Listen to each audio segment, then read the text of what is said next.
Katiman panday na.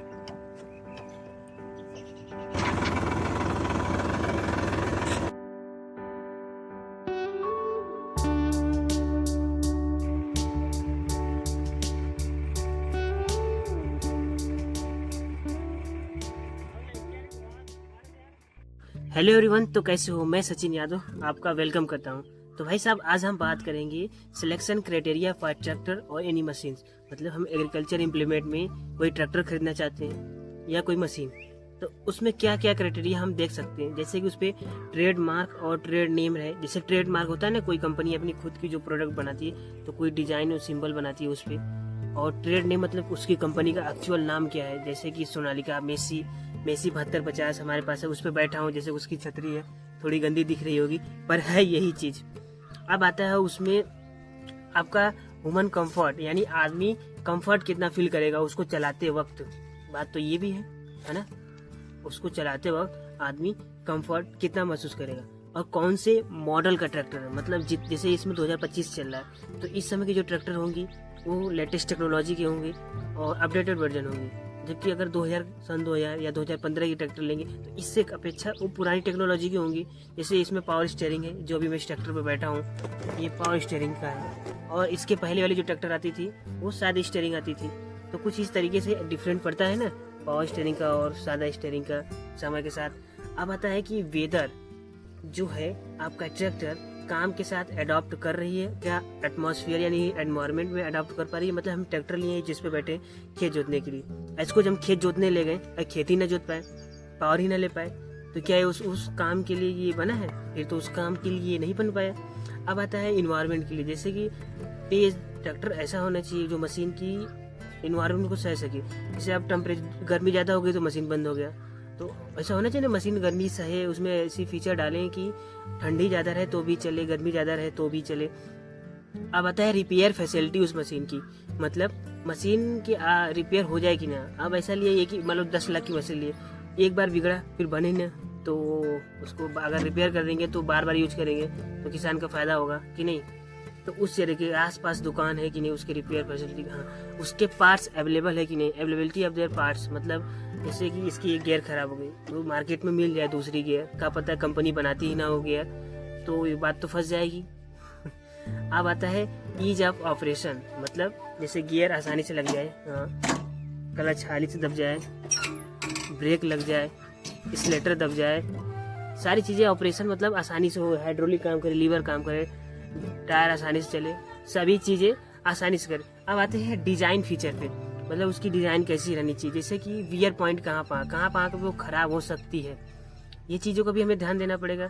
जैसे खराब होगा ट्रैक्टर में जनरली क्या होता है, आपकी बियरिंग्स आते हैं खराब होने के चांसेस पे, गियर खराब होने के चांसेस पे आते हैं।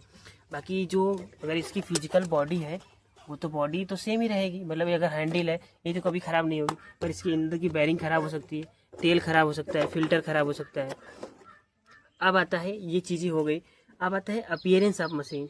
मतलब मशीन या ट्रैक्टर ऐसे थोड़ी सुंदर भी दिखनी चाहिए, मतलब अच्छी भी दिखनी चाहिए, थोड़ी मतलब शेप साइज सब ढका हुआ रहना चाहिए। अब आता है एडजस्टमेंट। जैसे अगर ब्रेक नहीं लग रहा है तो कहीं से नट बोल्ट दे, थोड़ा सा हम टाइट कर लें तो एडजस्ट हो जाएगी। क्लच नहीं दब रहा है सही से, गियर फंस रही थोड़ी थोड़ी, तो कहीं पे कुछ करने का दे दे तो एडजस्टमेंट हो जाए उस मशीन में। मतलब थोड़ी बहुत इधर आए तो हम एडजस्ट कर ले अपने हाथों से।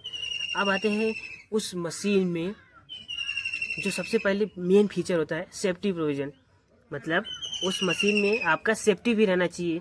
जैसे कि जहाँ पे फैन है, बेल्ट है, वो ढका हुआ होना चाहिए, उस पर कवरिंग रहना चाहिए, क्यों नहीं चले, ब्रेक प्रॉपर देना चाहिए। हर चीज़ जो जल्दी मशीन हैम्पर ना हो, मतलब नुकसान किसी को ना करे, सेफ्टी प्रोविज़न पे इस चीज़ पे ध्यान देना चाहिए। नट बोल्ट टाइट रहे, सारी चीज़ें हमने बता ही दिया।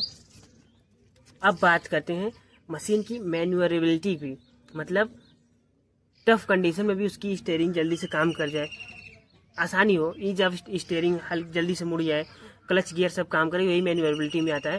ह्यूमन कंफर्ट का तो मैंने बात किया ही है, और कुछ अदर भी फैक्टर आते हैं। पहले तो आता है कि पार्ट्स चेंज हो जाए, जो उसकी जैसे कि मैंने बात किया था गियर मिलना चाहिए, बात गियर मिलने की भी है, गियर जल्दी से बदल भी जाना चाहिए। मतलब ऐसा भी रहना चाहिए कि उसके जो पार्ट्स है क्यूब यूनिट चेंज। जैसे इस ट्रैक्टर में हम रोटावेटर कनेक्ट कर रहे हैं, जैसे ये देखो ये देखो सामने रोटावेटर है ना, इसको कनेक्ट करने के लिए बस 3 चीज़ें ज्वाइन करनी होती है। तो इस तरीके से ये क्विक चेंज में आ गया, मतलब फटाक से हम रोटावेटर लगाएं, फटाक से हम कल्टीवेटर लगा लिए इस तरीके से। और भाई साहब कुछ अलग से और फीचर देखते हैं, जैसे कि कॉस्ट ऑफ ऑपरेशन कितना है, मतलब हम 1 घंटे इस ट्रैक्टर को चलाएंगे तो कितनी डीजल की खपत करेगी, कितना पावर देगी, कितना मतलब इससे हम काम निकाल सकते हैं। कस्टम हायरिंग क्या है, मतलब हमें काम मिलेगा कि नहीं और बिक जाएगी कि नहीं मशीन, है ना। हाँ, मशीन की रीसेल वैल्यू भी देखते हैं कि कितनी होनी चाहिए, मतलब कि हम अगर 10 रुपये खरीद रहे हैं तो 2 साल बाद कितने की बिकेगी, फिर कितने साल ये चलेगी। इसकी ईयर ऑफ सर्विस भी देखना होता है ना, कि जैसे कि ये 10 साल चलेगी तो बढ़िया चलेगी, 10-15 साल तो कहते हैं ना मशीन लाए तो 10-15 साल आराम से चलेगी। आप कहते हैं इस मशीन की कैपेसिटी कितनी है, मतलब 1 बीघे जोतना है या मतलब 1 घंटे चलानी है, या तो कितना एरिया कवर करेगा, कैपेसिटी उसको बोलते हैं। अब बस ये सारी चीज़ें हैं। अब ऐसे पॉइंट्स बनाते जाएंगे तो बहुत सारे पॉइंट्स। हाँ, और मशीन का सबसे मेन पॉइंट है सेफ्टी। भाई हर चीज़ हो जाए चलेगा, मशीन भी गड़ जाए चलेगा, लेकिन सेफ्टी से कोई खिलवाड़ नहीं होना चाहिए। मुझे उम्मीद आ रहा है कि आपको ये वीडियो अच्छी पसंद आई होगी। पसंद आई तो लाइक इंक्लूड करता है ब्रेक से लेके क्लच से लेके वायरिंग तक लेके। भाई वायरिंग के लिए कितने होता है, फ्यूल का प्रॉपर, मतलब कि फ्यूल जो जहाँ से निकल रहा है लीकेज उकेज ना हो, जिससे कि ना वायरिंग कहीं शॉर्ट सर्किट ना हो। भाई एक छोटी सी गलती होती है जो पूरे मशीन को इम्पैक्ट डाल देती है। उन सारी चीज़ों पर पहले सेफ्टी पे भी ज़्यादा फोकस करना चाहिए। भाई साहब ये मैंने कुछ पॉइंट्स लिखे थे ताकि बोलते वक्त आसानी हो। और मशीन पे BIS और ISO, मतलब ब्यूरो ऑफ इंडियन स्टैंडर्ड और इंटरनेशनल ऑर्गेनाइजेशन ऑफ स्टैंडर्डाइजेशन, मतलब इन लोगों की अप्रूवल भी हो मशीन पे या डिज़ाइन पे। मतलब जनरली हम कह सकते हैं कि भारत से मान्यता प्राप्त हो उस डिज़ाइन उस मशीन पे कि वह सर्विस के लायक है, वैल्यू फॉर मनी है कि नहीं। हाँ, ब्रांड डिसाइड करती है कि उसकी रीसेल वैल्यू कितनी होगी। कोई ब्रांडेड चीज़ है उसको दोबारा बेचोगे तो अच्छे पैसे दे देती है, कोई ब्रांड कम चीज़ है तो उसको दोबारा बेचेंगे तो अच्छी वैल्यू नहीं देती है।